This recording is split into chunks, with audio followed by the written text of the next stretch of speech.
Once again, my name is Steve Martinelli. I was here 2 weeks ago. I gave a presentation about my experience as a drug addict, my experience in recovery as a drug addict, and then ultimately how my youngest son went and followed in my footsteps and became a full-blown addict. We have a series of presenters here today. I'm going to actually introduce my good friend and colleague. I've known John Armato since we were in first grade together. We went all through school together. John is an assemblyman representing the 2nd District here in Atlantic County. And I'm going to ask John to give his legislative report on what he has been doing for the last 4 years in terms of this opioid / drug epidemic. Assemblyman Armato, the floor is yours. Thank you. Good morning, everyone. I think everybody knows me. I grew up in Richland, didn't move very far. I live a mile away from where I was raised. Thanks for coming. Didn't go very far. I'm going to get you on next. We all understand that there is a heroin epidemic. We have to understand that the addicts are people with a disease. And you really, really have to believe that.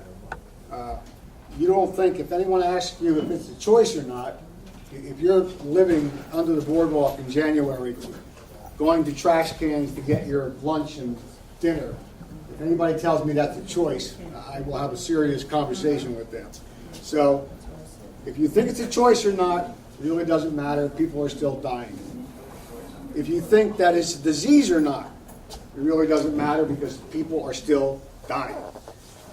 What we have to do is get the people involved who aren't involved.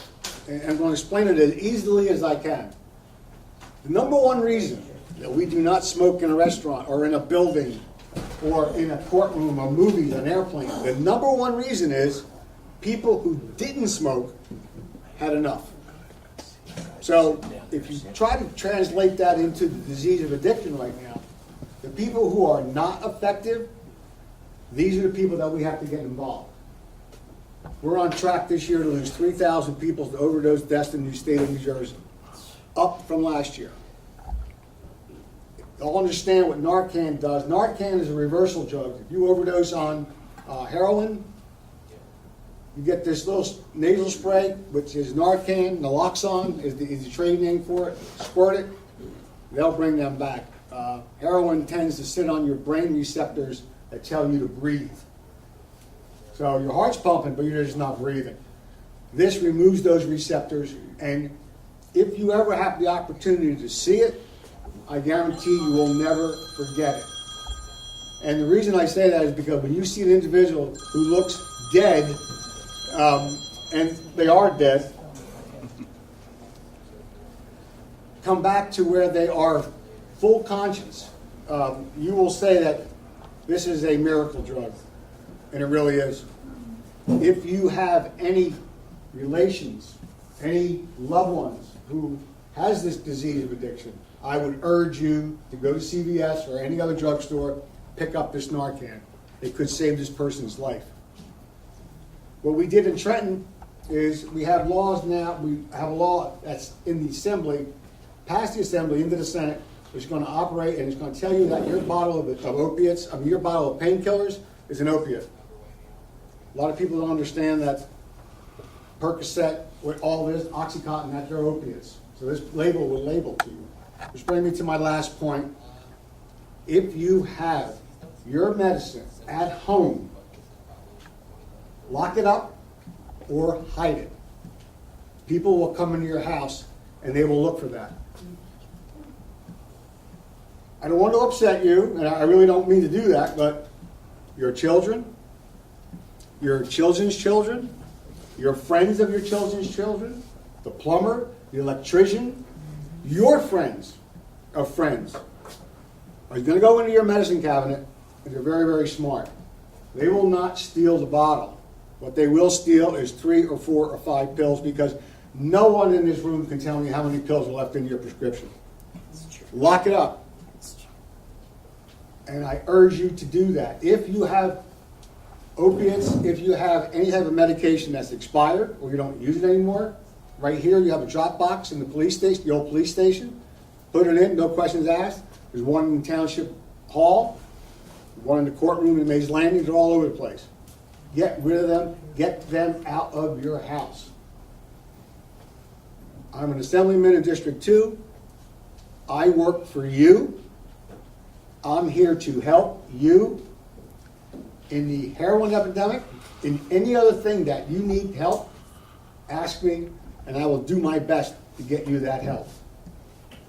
I run a support group for codependents. Codependents are the loved ones of the addict. Abundant Living Church on Route 54 in Jackson Road, Thursday nights at 6:30. First name only. Come in, sit down, and all we do is talk. All we do is talk from experience.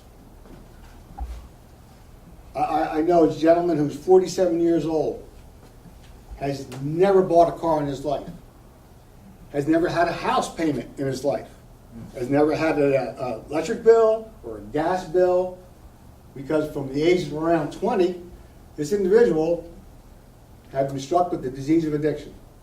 In and out of jail, in and out of rehab, in and out of detox, overdosed. Think of any 45, 46, 48-year-old person who's never ever did any of these things in his whole life. Think about what this individual went through his whole life. Going into treatment, coming out of treatment, being incarcerated, coming out of incarceration. So these are the things that can happen to your kids, can happen to your kids' kids. Because that individual I'm talking to you about is my son. He lives in Myrtle Beach, South Carolina. He understands what we do and how we do it. He is 18 months in recovery. We've been down this road before. I hope and pray every night that he stays on this path. If you know people with the disease of addiction, all you have to mention is the phone call, and you'll know what that means. Did you get the phone call? When my phone rings after 10 o'clock, I pray it's the police telling me he's arrested. I don't want it to be the coroner telling me he's dead. Please, help the people who need help. Get the people who you know who needs help, get it to them. If you can't, I will help you. Thank you guys for listening. Thank you. I forgot one of the most important presenters here tonight. She's standing right behind me. Come on out here, Rosalie. Come here. Come here. Come here. Rosalie and I, we have a mission. And that mission is awareness, knowledge, understanding. And we are going to continue to have these meetings every 2 weeks here with different presenters, and we're going to talk about different things. I have suggested to Seabrook House, which the fellows are here to talk about recovery, that perhaps we get a couple heroin addicts who have 5 years of being clean. But our mission is not just with this group of folks. In the fall, we intend to go into the schools in a select group of students to develop them as peer leaders in 8th grade so that when they move to the high school, they're there to represent our mission, to help us with this problem. You guys, you know, I can't keep up with this lady. I mean, I can't, and I'm doing my best, but she's a blessing to this group. She's a blessing to her community and our community. She deserves a big round of applause. Everybody's trying to do their best to make you aware of what is out there. So this is why we're doing this. The next presenter, please. Okay, our next presentation is going to be by the New Jersey State Police. I'm about to introduce the commander, but before I do, I want to tell you that the state police, they deal with this issue probably almost daily. They see us, our drug addicts in our communities, at their very, very worst. I have a working relationship with the commander and the assistant station commander in Buena Vista Township. He bends over backwards to help us, and I know he's here today. I'm about to introduce Commander Dave Liberto. Dave will introduce the two troopers most aware of Narcan and drug overdoses. Dave, the floor is yours. Thank you. Good morning, everybody. Good morning. How are you? again, my name is Lieutenant Dave Liberto. I'm the station commander for the Buena Vista Station, which covers Folsom, Buena Vista Township, Weymouth, and Estill Manor. Like the Assemblyman said, Councilman Steve here said, it's a terrible epidemic that we deal with all the time. And we're seeing loved ones, people's family members at their worst. And not only does it's the people that have the drug issue, that have the problem, they're usually so high that they don't even know what's even going on. It's all the family members that are coming in. I get the phone calls from the moms and the fathers and the grandparents, which is really the sad part about it is. So again, I would say that to estimate, we probably handle 70–80% of all our calls are drug related anymore today. And it's because it's not even just, well, a trooper makes a stop, finds drugs on the person. It is more, they're stealing, they're breaking into whatever they can get their hands on to get their money, to get their fix. And again, we do the best we can, but our goal at the station, I tell my troopers, is that, again, these are good people that just got hooked and again, it's a disease. And again, if we could help them, that's what we try to do. That's what it's all about. So again, I got 2 troopers with me today, Trooper O'Hara and Trooper Bonanano. Troopers, share with us your experiences on the road, in the field, as it relates to opioid and/or drug addiction, please. Well, before you get started, just so Trooper Bonanano here, he's just came out of the recent class of just graduated. All right, hey, there you go. Well, congratulations. You've got about 2 weeks on the road, right? Yes, sir. Okay. So we'll let Trooper Harris. Okay, that's fine. I think the lieutenant said it best. It's not just going to medical assist for someone overdosing on heroin or what have you, but it's the burglaries, the thefts, it's all that. Unfortunately, they're there as well, for the overdoses.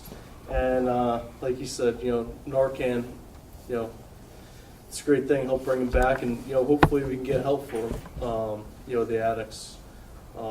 It's just too much crime going on because of heroin.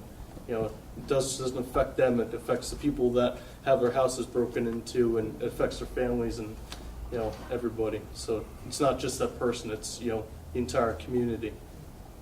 And normally it starts, they steal from within, and then when that closes down, that's when they usually then go out and have to, they're going to get it one way or the other somehow. So, but the thing is, we have a policy, I have a policy at the station. You can come see me 24/7 if you have any information. Again, for us, it's not all about just making the arrest and looking good. Oh, I got so many arrests for the month. For us, it's give us the information. We'll get them help. We'll help you and you and your family, whatever we can do for you. So that's really the message that we want to get out to you. Thank you. I appreciate it. So again, thank you. And anytime, please come.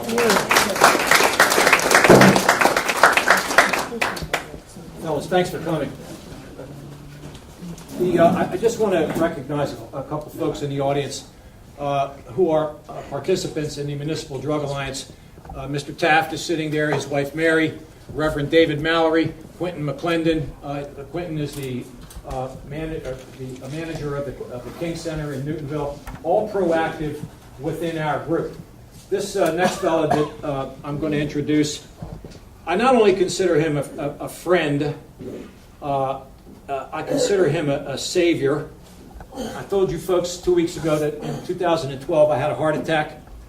The New Jersey State Police were in my house within 5 minutes, along with this gentleman here and his squad. Halfway to the hospital, the ambulance was stopped by the paramedics. They shot me up with all kinds of stuff to stop the pain, and ultimately, I believe, to save my life.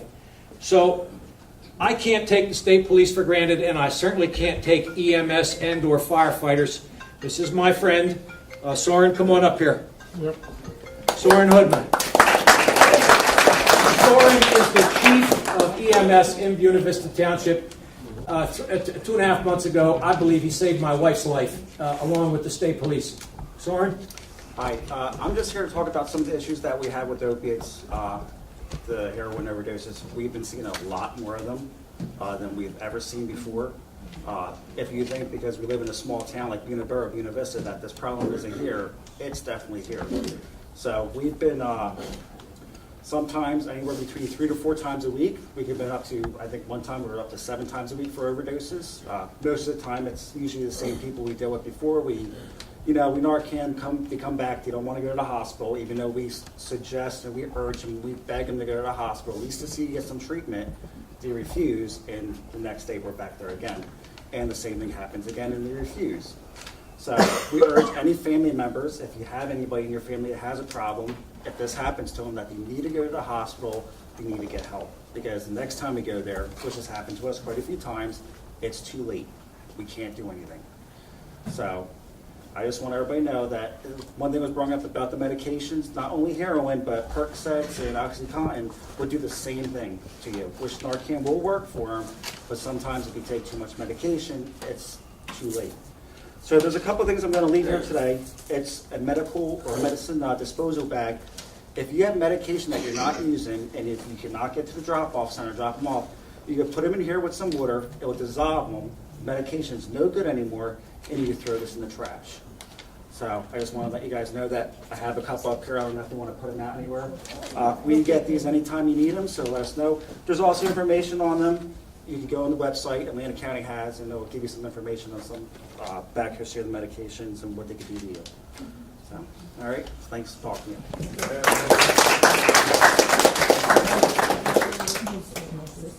you.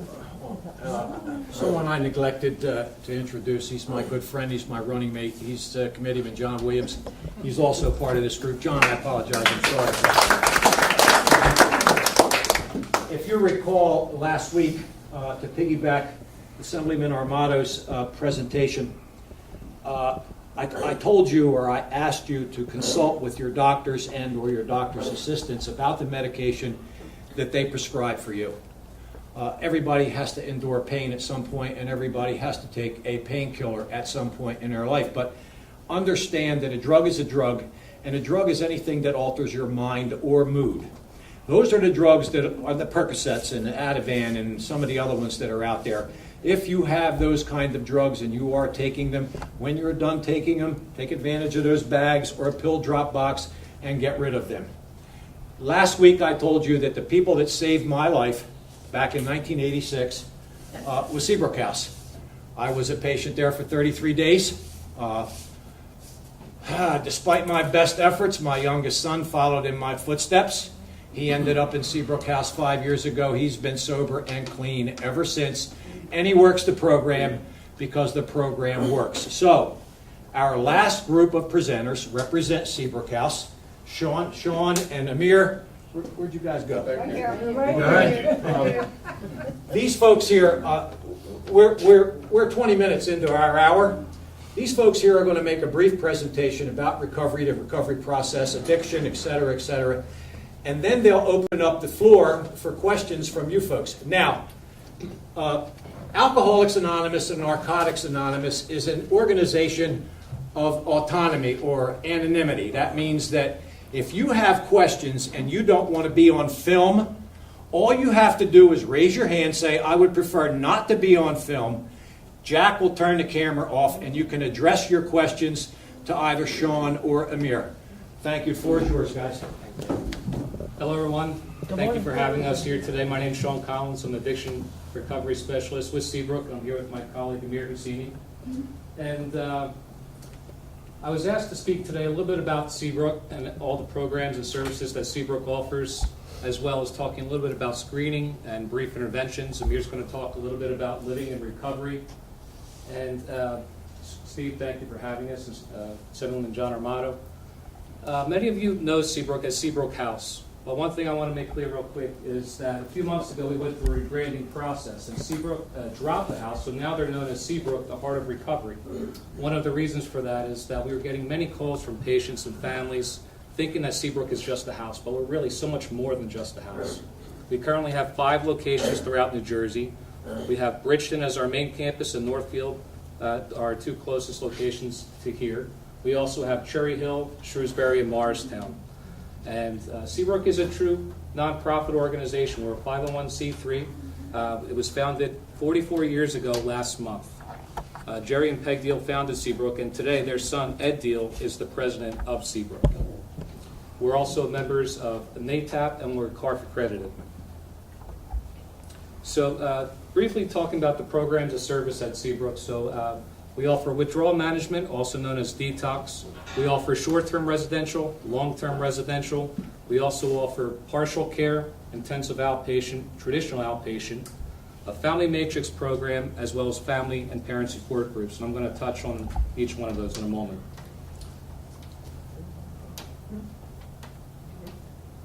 So the admissions process is fairly easy. Seabrook is a 24/7 facility, 365. You can call us. What's that? Patients can enter any day, any time. We're always available. Transportation is available, and we can do evaluations and assessments at any of our 5 locations. So talking about our detox program first, we currently offer the largest freestanding detox in the state of New Jersey with 50 licensed beds. It's ran by a gentleman, Dr. Joseph Ranieri is our medical director. Also, William Bruck is our director of medical services. We also have psychiatrists on staff. We have nurse practitioners, physician assistants, and 24-hour nursing care. Our residential program is up to 30 days, but it's really meant to be medically necessary. 72 primary beds for our short-term residential program. They're apartment-like suites, and each individual has their own room. So therapy is provided at Seabrook. We offer EMDR and brain spotting. We work very closely with individuals who have suffered some sort of traumatic event. Psychotherapy, both individual and group. We also offer MAT services, medication-assisted therapy. Now, Seabrook hasn't been an abstinence-based program for many years, and we receive a lot of questions. Why do we do MAT? We realize that there isn't one path for everyone. A short percentage of our patient population is on MAT currently. We offer both buprenorphine and Vivitrol. We do not do methadone maintenance. But the way we do it is we do it as a path to abstinence, not a path to maintenance. So any individuals who meet criteria for MAT, there's a clear set treatment plan before the individual goes on and a clear plan to get off within a certain period of time.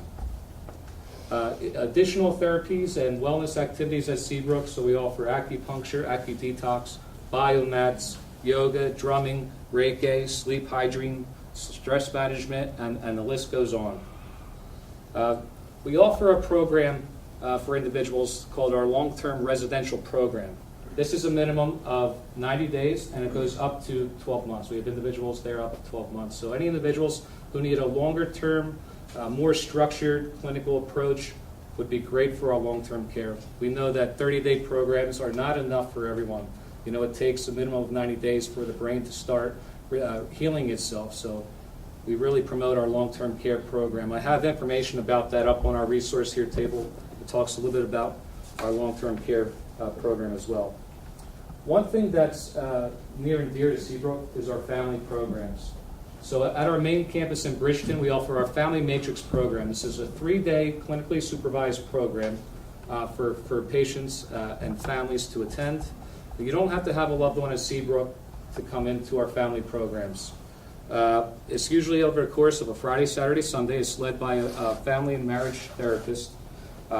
Really educates on substance use disorders, promotes healing and strength among family members, focuses on family dynamics, and really restores a sense of hope of recovery for the family. Highly recommend, if you have any questions or would like to learn more about substance use, how to work with your loved ones, please check out our Family Matrix program. I also have information about that up here as well. Now, if you can't attend the 3-day program, we know that your life is very busy. You have family and jobs and a lot of other things going on in your life. We offer a condensed version of a parent and family support group at all 5 of our locations. It is a free program. It's usually held once a month. I have the dates of upcoming family and parent support groups up here on the table as well. Highly recommend you check that out. So in addition to our inpatient services, we also offer multiple levels of outpatient. So we offer intensive outpatient. This is usually 3 days of 3-hour sessions per week plus 1 individual session. We offer partial care, which is 4 days a week, 5 hours per day, so it's a little bit more intensive than intensive outpatient. We also offer traditional outpatient as well. Our Seabrook alumni, we have Steve, you're an alumni of Seabrook, you know how large our alumni department is. It's something that one of their tasks is reaching out to individuals up to 1 year post-treatment at Seabrook. You know, when they're first discharged, we start reaching out at 2 weeks, 4 weeks, 6 weeks, and then 3 months, 6 months, and 9 months. And this is crucial to patient care once they discharge from Seabrook. There's multiple things that we check and verify with each and every patient. So things like, are you still seeing your primary care provider? Are you still going to your NA or AA meetings? Are you still going to your outpatient counseling? And there's a whole list of things that we check and verify because we know that once you stop doing any one of those things and a gap occurs, chances for relapse becomes much higher, which is something that we're very good at preventing. So I was asked to talk a little bit about substance use disorders as well, screening and brief intervention. So I just want to talk a little bit about SBIRT as well as what is a substance use disorder.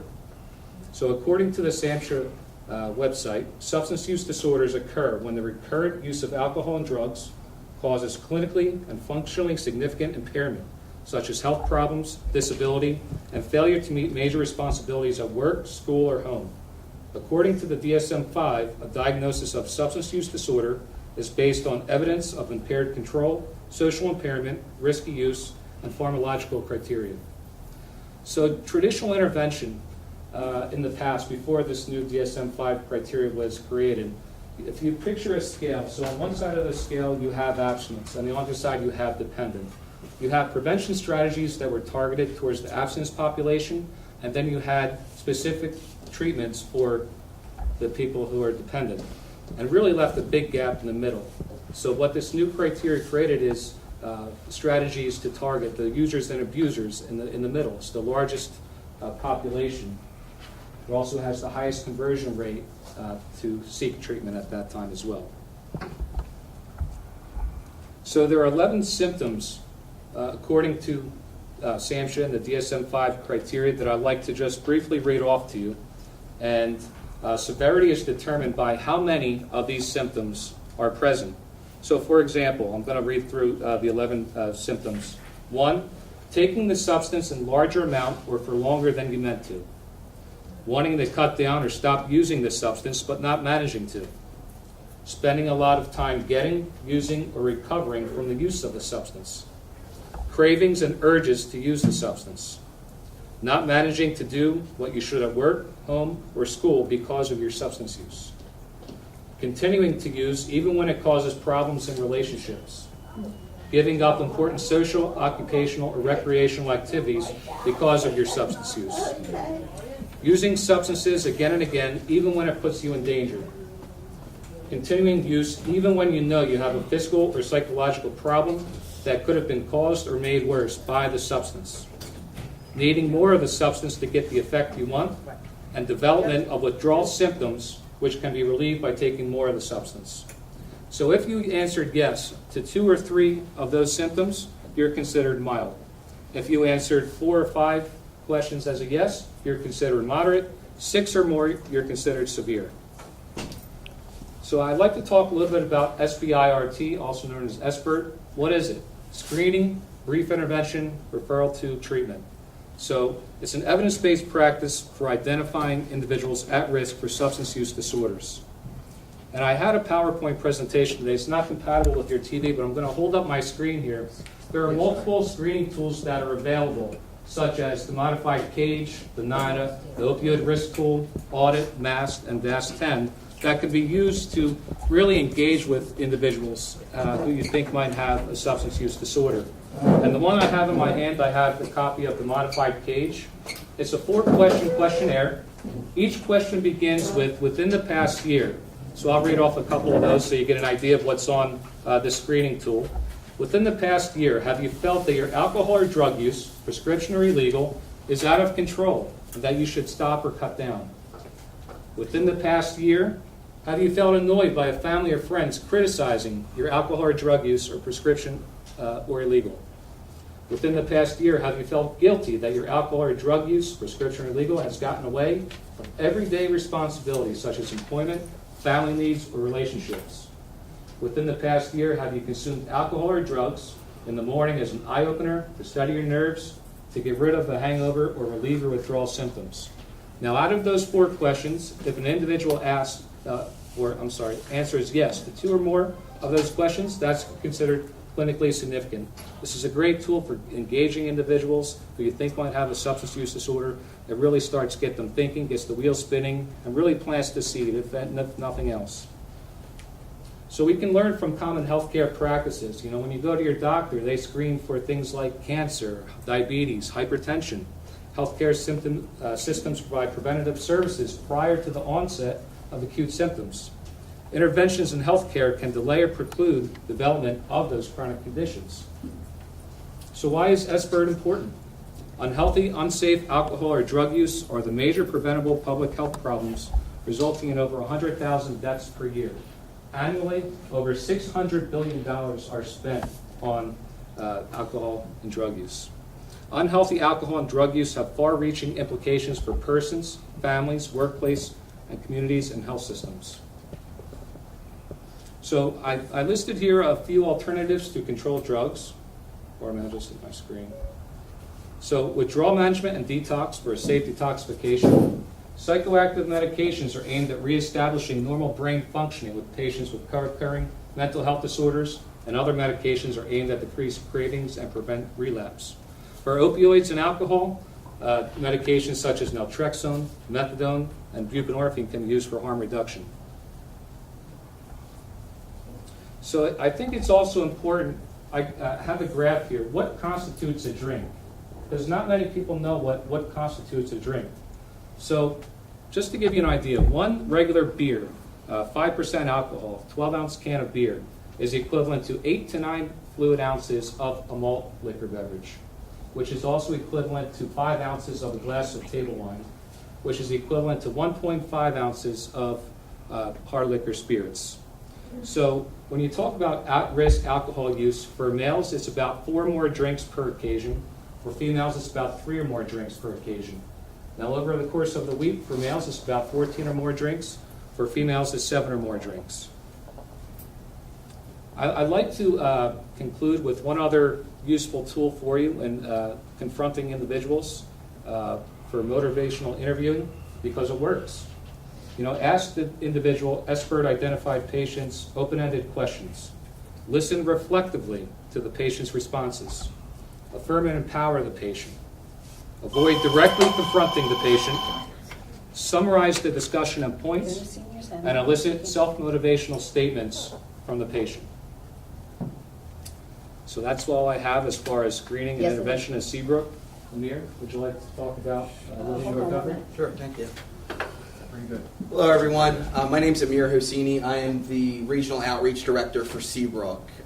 It's a pleasure to be here today. Thank you to our organizers, thank you, Assemblyman, and thank you, gentlemen, for being here and for being out on the street every single day and providing help to those that truly need it. You know, one thing that I come across when I walk across our campus at Seabrook and I'm talking to an individual is they're heartbroken.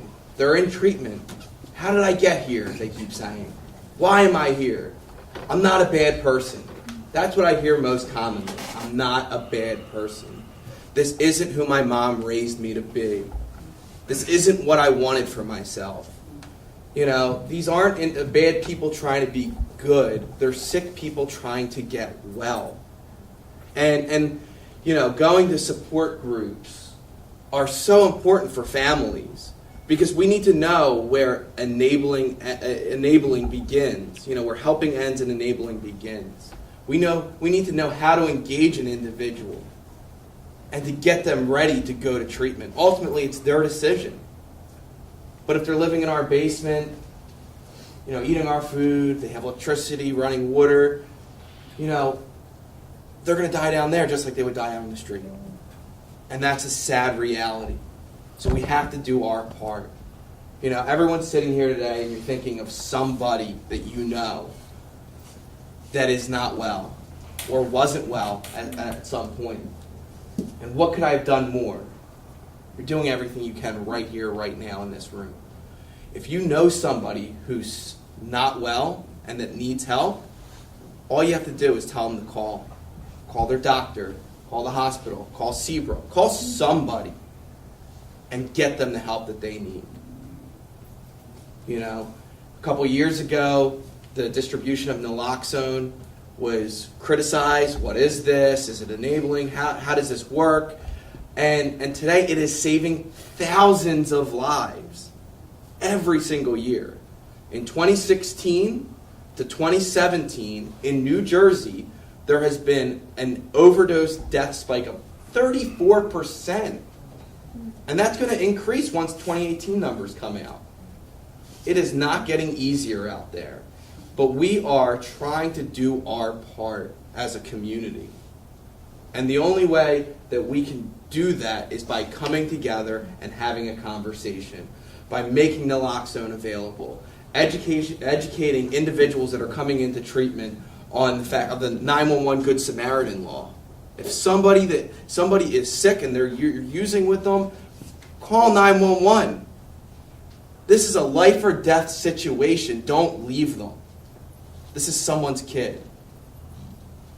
What do? After somebody leaves treatment at Seabrook or any other facility for that matter, it's recommended that they have a full aftercare plan.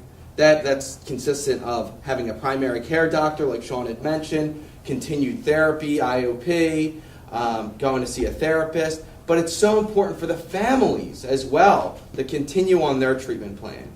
Nobody wants to be stuck in a situation where they're constantly feeling like they're behind the eight ball. Mom, I'm doing better. Are you really? They want to build that trust back up. So I just want to urge everyone in this room, you know, if you know somebody who's sick, who needs some help, don't say someone else is going to help them. Tell them to make the call to whoever that might be. Because we are out here on the front lines trying to help. So that's all I have. Thank you.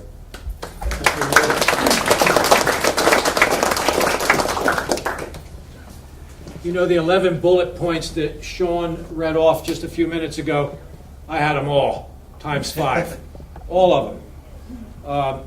My experience in Seabrook House, the first week that I was admitted, I was scared to death. The second and the third week, I started to get real comfortable being there. And then when it was time for me to be discharged, I was scared to death to leave because I wasn't comfortable in my own skin. Thank God I had counselors, you know, like these folks here that know and understand what recovery is all about. I told you 2 weeks ago, it took me 2 years to get comfortable in my skin. And I was surrounded with fellow drug addicts and alcoholics in rooms just like this, sharing our stories. The process just isn't a bed in 28 days or a bed in 33 days. It's a life-changing experience that can take a couple of years. There was a young lady here 2 weeks ago who asked me a question. Her son is an addict and he lives in Florida, and she asked me what she could do. And I'm not going to point her out. She's here. But I want to ask our professionals what they think about that and what they could advise her to do, because she's here today. Again, her son is an addict, doesn't talk to her, doesn't communicate with her. He's destined to either end up in jail or dead, one or the other. And I know that she's concerned about him. Could one of you kind of address that question? And then I want the rest of you, if you have questions, whether it be for the state police, whether it be for EMS or these gentlemen, I want you to raise those questions. Once again, if you do not want to be on film, just raise your hand and say, Jack, I would prefer not to be on film. Can you answer that question for me, fellas? Yeah, sure. So we're not clinicians, and there's obviously no one way to address an individual who's suffering. But what I can recommend for that individual is to go get some counseling for yourself, for your own peace of mind. We don't control our loved ones, our alcoholics, our addicts. We can't run their lives. We can't force them into treatment. But what we can do is take care of ourselves. And if you're up at night and it's causing you a lot of pain and heartache, then you yourself should probably consider going to a group, like a first name only group, and talking about it. Because there's only so much that we can do for others. You know, I've had friends in similar situations that were long distances, and the way that I've interacted with them, you know, it was through Facebook, but I guess you can compare it to writing them a letter, you know, and leaving it up to them, leaving it open-ended, saying how I feel, letting them know that I'm here to help if they choose to accept it, and when they are, this is what you have to do. Just give me a call. That's it. But, you know, I really would recommend that you handle your side of the street and make sure that your health and your emotions and everything is in good standing, and that you make sure you focus on you before you can focus on them. Questions? Come on, folks, this group. Yeah, Ken, go ahead. One of my concerns is the number of DUIs that you see, driving under the influence. And the concern is they usually are in an accident where somebody else is going to get hurt. They don't hurt themselves. The danger is that they could be hurting innocent people. So I would address it to the lieutenant. When you pick somebody up, they do the breathalyzer, and okay, he's drunk. What's the next thing that happens? And then how do we prevent him from going? Because you read it all the time. Ken, I'm not going to step on the lieutenant's heels here. Kevin got tagged, my youngest son, way before he decided, or I decided, to lock his ass up. He got tagged for DUI. The state police, I had to go get him out of the state police barracks in the Deptford, almost to Deptford. And it was a $10,000 episode for 3 years. But as far as the state police are concerned, that's the end of the story for them, except when they go to court. At least it was when Kevin got tagged.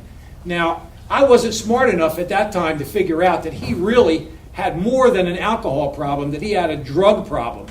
And that's when it came to pass 5 years ago that I threatened to have him arrested in Vineland because I knew enough Vineland cops that I could have made it happen, or he went in Seabrook House. Now, and I was blatantly angry with him. I think I would have hurt him physically if our family wasn't there to support me, but he went. I mean, he went, and he was very, very successful.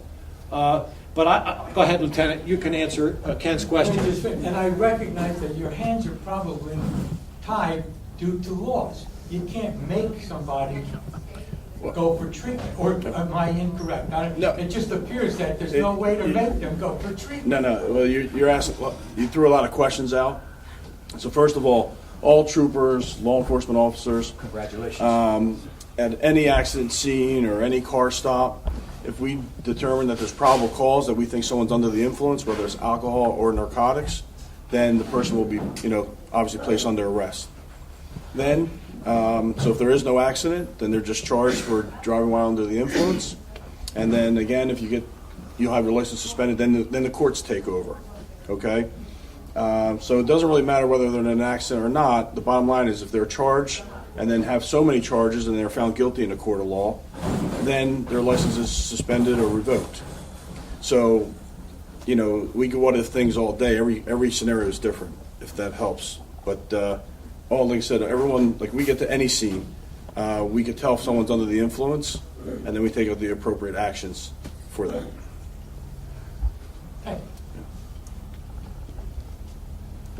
Mary. I have a question for the EMT persons here. Yes. Number one, thank you. We live in Geriatrics Row, so we love you. Getting rid of pills. Drop box here, drop box at Buena Vista Township. I'm a township resident. What do you do with liquid medication? We're working off wells. I don't like dropping it in the soil. What do you do to dispose of liquid medications? I would believe if it's still in a container, you could probably still put it in the box without a problem. The stuff that we have here, yes. I know the county takes it. I don't know what they do with it. I'm pretty sure they have a way to dispose of it. I'm pretty sure this stuff here will also do the same of it. It actually deactivates the drug itself, so it doesn't make it harmful to anyone. And you just take it when you're done and throw it in your trash. So, So you can take one of those, put the liquid in it, and just add water, and it will deactivate what's in the medication, so it's no good anymore. and then just, Yes. perfect, thank you. Anyone else? I have a question. Yes. Okay, I'm a resident of Buena Vista Township, and this has to be one of the most horrible conversations that I've heard in a really long time. I mean, I'm really proud of all you that are working on the problem, but it just seems like it's getting worse and worse every year. More people are being affected with family members, and it's so sad.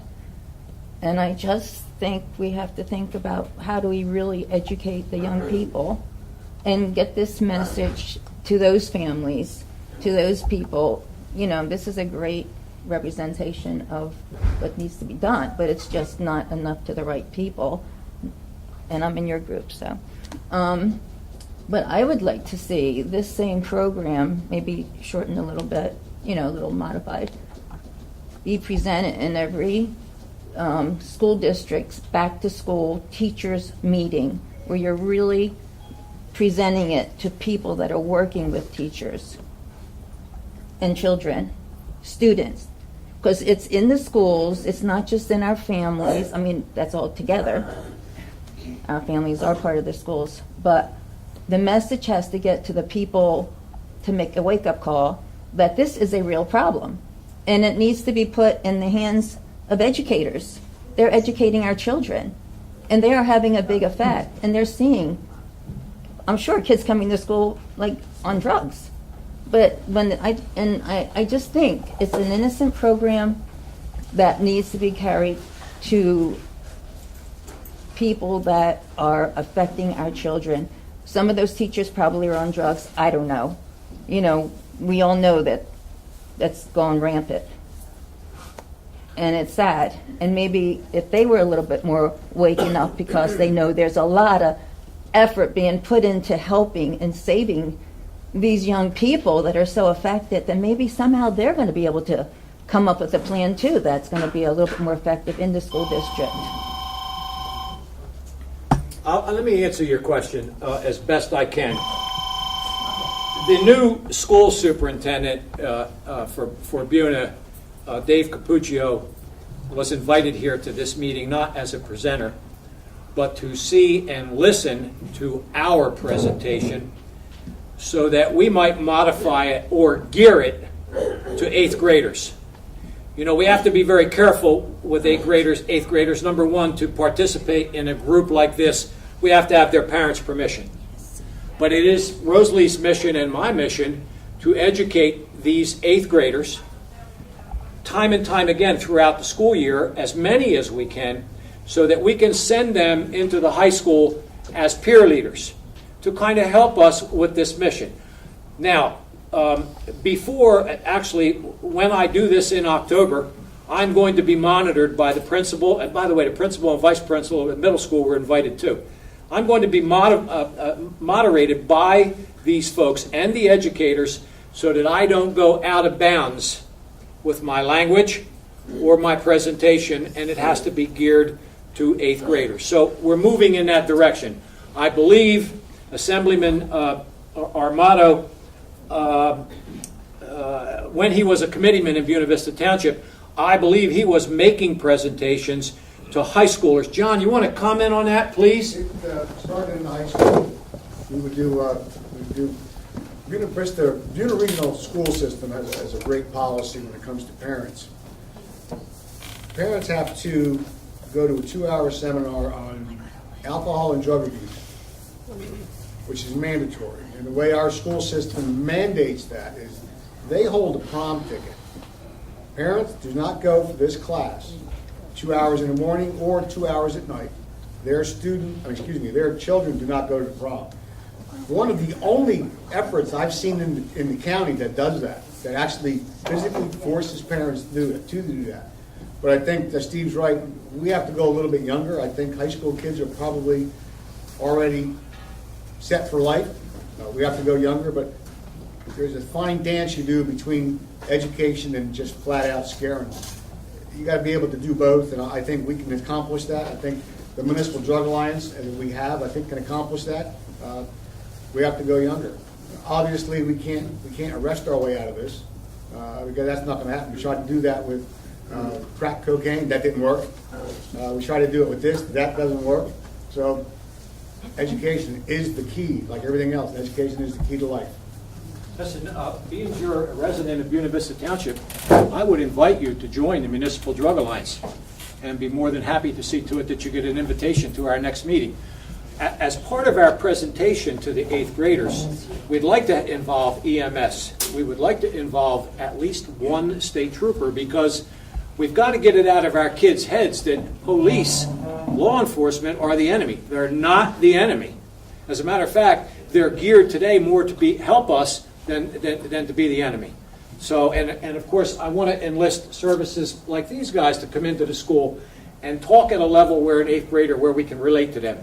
It's not, we're moving in that direction going forward. I hope I answered part of your question. Part of it. Go ahead. Education is prevention, and I think that the schools are really important, but it's going to be a multi-pronged approach. I mean, we need to educate not just the schools, we need to educate physicians, we need to educate the parents, we need to have community support. We have to be addressing this at many different levels in order for it to have a long-lasting effect within the community. And to add to that, there are many programs currently being offered right here in Atlantic County. And John, I'm going to ask you to chime in on this, but through JTAC, John and I sit on JTAC together, as well as the Atlantic County Opioid Task Force. 8th grade, it's too late. They're doing programs right now, starting in 4th grade and even younger. We're starting to see individuals that young need prevention and education. John talked about some schools holding prom tickets, making parents go to education sessions to learn about substance use disorder. There are also some schools that they have programs if a child wants to, for those that can drive, that have driver's license, if you want to park on school grounds and drive your car to school, you have to agree to submit to random urine drug screens. Now, it's another program that schools are doing. But you're right, education is key, and there are a lot of efforts being done right now. Not just even with the children, but even medical professionals. Seabrook is all about educating. We're out here today. We go in all the hospitals as well. We have a large event coming up on September 28th.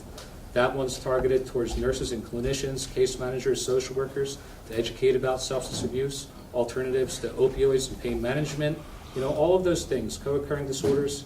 There are a lot of efforts. I also encourage you, besides the Municipal Drug Alliance, perhaps come out to a JTAC meeting so you can learn what's being done for the youth.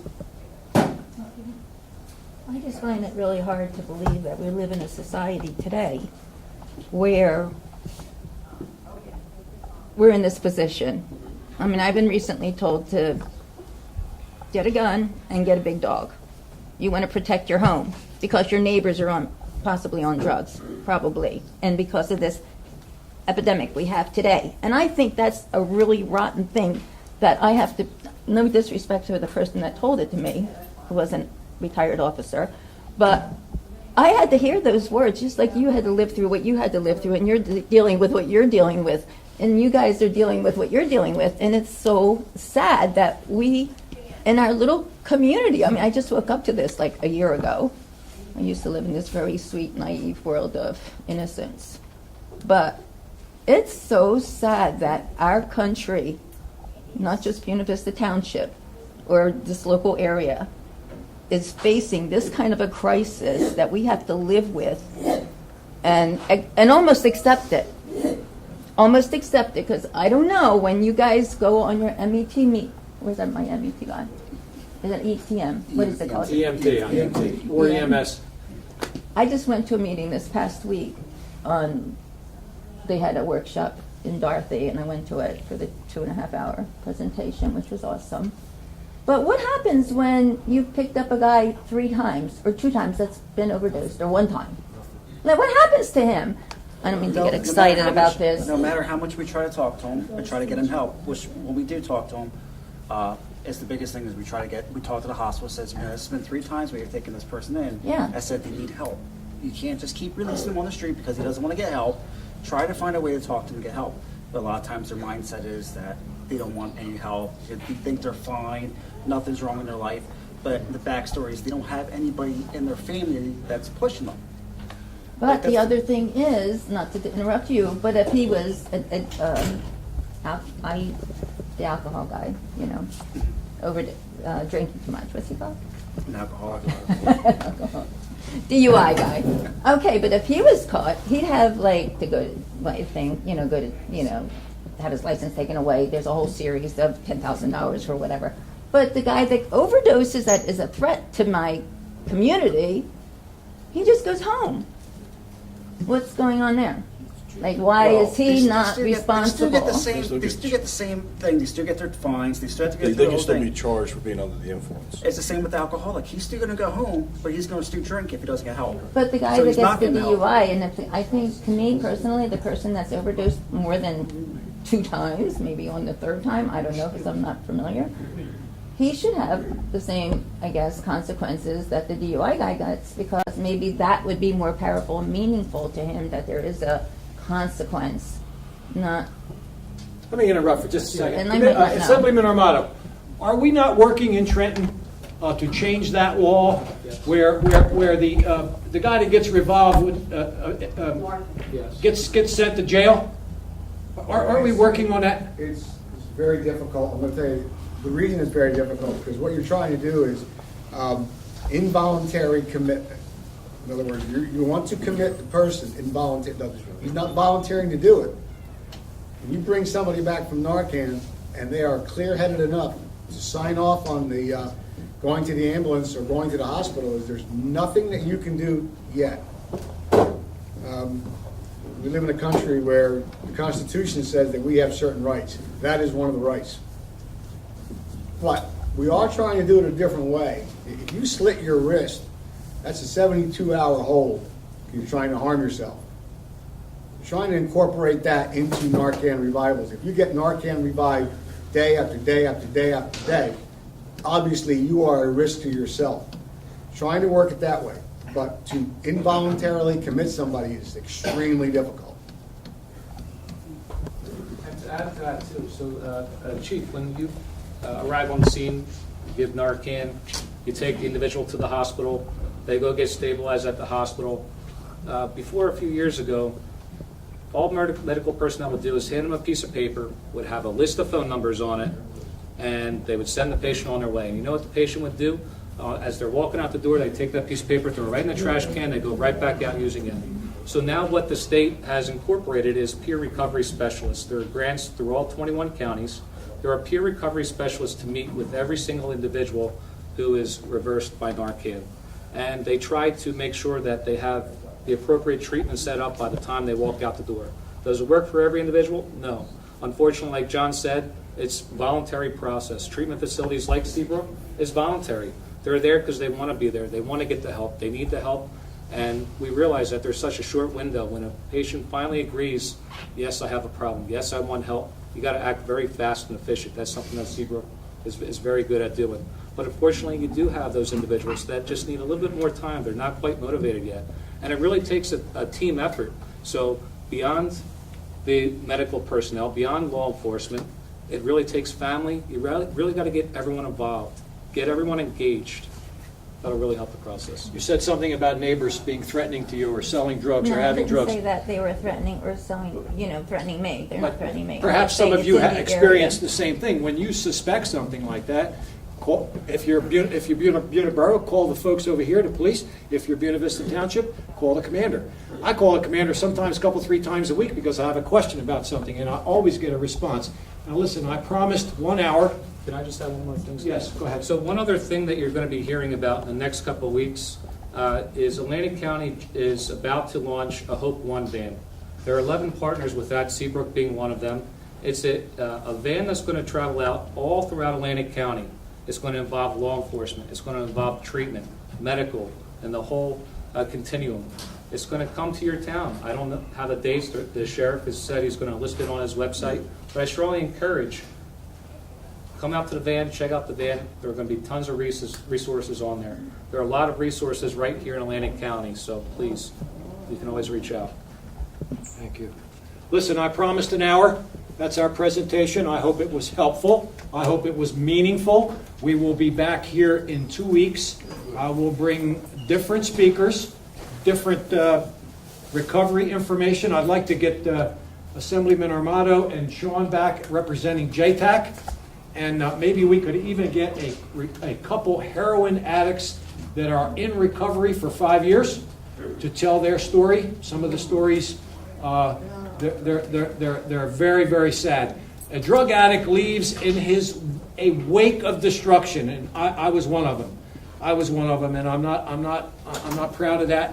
But when I tell my story, it keeps it green, it keeps it real, and it makes me real. Thank you for coming. I appreciate the state police, EMS, Sean, and Mayor, our Drug Alliance program. Thank you. We'll see you in 2 weeks. Fellas, thank you.